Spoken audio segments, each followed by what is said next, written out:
आपण पाहत आहात महाराष्ट्र क्रांती न्यूज, आवाज सर्वसामान्य जनतेचा। भाजपचे प्रवक्ते श्री केशव उपाध्ये यांच्या म्हणण्याप्रमाणे गुजरातमध्ये हिंदी भाषा शिकवली जाते। माननीय राजसाहेबांनी आज पत्रकार परिषदेमध्ये म्हटलं की जर गुजरातमध्ये हिंदी भाषा सक्तीची नाही तर ती महाराष्ट्रात का आहे।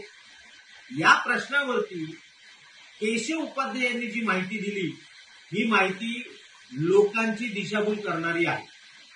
केशवजी, गुजरातमध्ये हिंदी भाषा शिकवली जाते हे खरं आहे तुमच्या म्हणण्याप्रमाणे, परंतु ती 5वी ते 10वी शिकवली जाते हे मात्र तुम्ही लोकांना सांगत नाही। अहो, 1ली ते 4थी पर्यंत गुजरातमध्ये हिंदी भाषा शिकवली जात नाही हे तुम्ही लोकांपासून लपवून ठेवताय।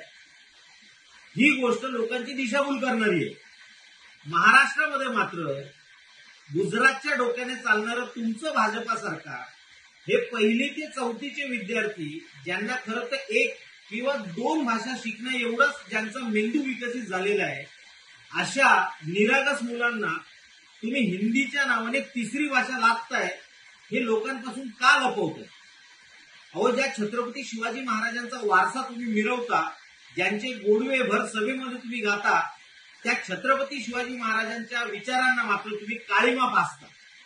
ज्या गुजरातच्या डोक्याने तुम्ही चालताय, ज्या गुजराती पंतप्रधान आणि गुजराती गृहमंत्र्यांच्या सांगण्यावरून महाराष्ट्रामध्ये हिंदी भाषा तुम्ही लागताय, त्या पंतप्रधानांना कधीतरी सांगा छत्रपती शिवाजी महाराजांनी या मराठी मुलुकावर अरबी आणि फारसी या मुघलांच्या भाषेचं अतिक्रमण होऊ नये यासाठी मराठीचा राजकोश आणला। राज्य कारभाराची भाषा त्यांनी मराठी केली।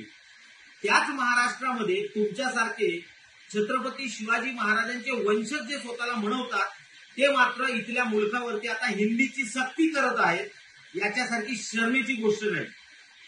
केशवजी, आता तरी निदान गुजरातच्या डोक्याने महाराष्ट्र चालवणं महाराष्ट्र भाजपाने बंद करावं।